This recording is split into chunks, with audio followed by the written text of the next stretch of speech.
class, Miss Modest here with our second week of distance learning.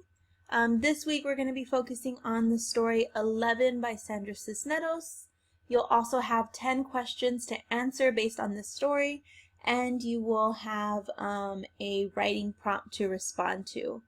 So I'm going to go ahead and I'm going to read 11 by Sandra Cisneros. I'd really like if you would follow along with your story. That way you know what I'm talking about and where we're at in the story.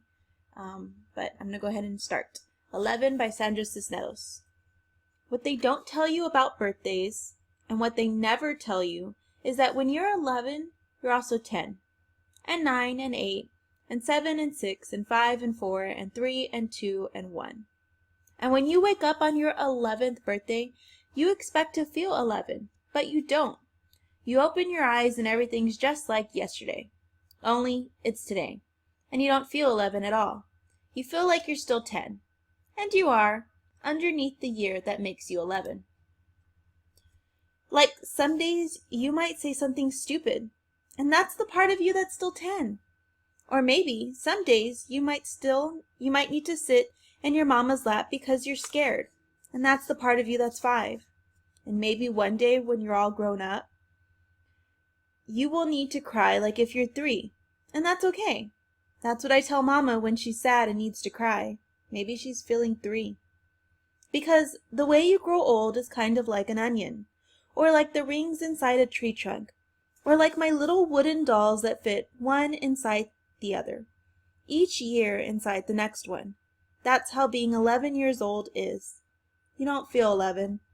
Not right away. It takes a few days, weeks even, sometimes even months before you say 11 when they ask you. And you don't feel smart 11, not until you're almost 12. That's the way it is.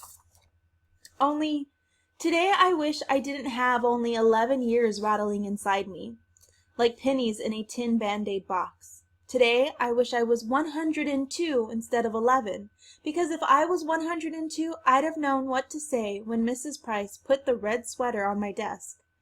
I would have known how to tell her it wasn't mine, instead of just sitting there with that look on my face and nothing coming out of my mouth. "Whose is this?" Mrs. Price says, and she holds the red sweater up in the air for all the class to see. "Whose? It's been sitting in the coat room for a month." "Not mine," says everybody, "not me." "It has to belong to somebody," Mrs. Price keeps saying. But nobody can remember. It's an ugly sweater with red plastic buttons and a collar and sleeves all stretched out like you could use it for jump rope. It's maybe 1,000 years old, and even if it belonged to me, I wouldn't say so. Maybe because I'm skinny. Maybe because she doesn't like me.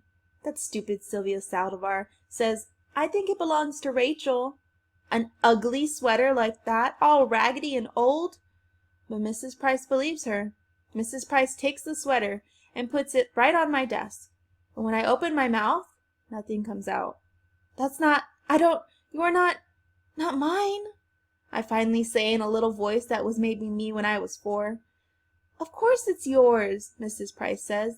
"I remember you wearing it once." Because she's older, and the teacher, she's right and I'm not. Not mine, not mine, not mine. But Mrs. Price is already turning to page 32 and math problem number 4. I don't know why, but all of a sudden I'm feeling sick inside, like the part of me that's 3 wants to come out of my eyes.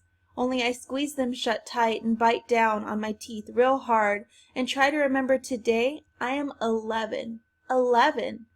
Mama is making a cake for me tonight, and when Papa comes home, everybody will sing, happy birthday to you." But when the sick feeling goes away and I open my eyes, the red sweater's still sitting there like a big red mountain. I move the red sweater to the corner of my desk with my ruler. I move my pencil and books and eraser as far from it as possible. I even move my chair a little to the right. Not mine, not mine, not mine. In my head I'm thinking, how long till lunchtime? How long till I can take the red sweater and throw it over the schoolyard fence, or leave it hanging on a parking meter, or bunch it up into a little ball and toss it in the alley? Except when math period ends, Mrs. Price says loud and in front of everybody, "Now, Rachel, that's enough." because she sees I've shoved the red sweater to the tippy-tip corner of my desk, and it's hanging all over the edge like a waterfall. But I don't care. Rachel, Mrs. Price says. She says it like she's getting mad. You put that sweater on right now and no more nonsense. But it's not now, Mrs. Price says. This is when I wish I wasn't 11, because all the years inside of me, 10, 9, 8, 7, 6, 5, 4, 3, 2, and 1, are pushing at the back of my eyes when I put one arm through one sleeve of the sweater that smells like cottage cheese, and then the other through the other, and stand there with my arms apart like if the sweater hurts me, and it does, all itchy and full of germs that aren't even mine. That's when everything I've been holding in since this morning, since when Mrs. Price put the sweater on my desk, finally lets go, and all of a sudden I'm crying in front of everybody. I wish I was invisible, but I'm not. I'm 11, and it's my birthday today, and I'm crying like I'm 3 in front of everybody. I put my head down on the desk and bury my face in my stupid clown sweater arms. My face all hot and spit coming out of my mouth because I can't stop the little animal noises from coming out of me until there aren't any more tears left in my eyes, and it's just my body shaking like when you have the hiccups, and my whole head hurts like when you drink milk too fast.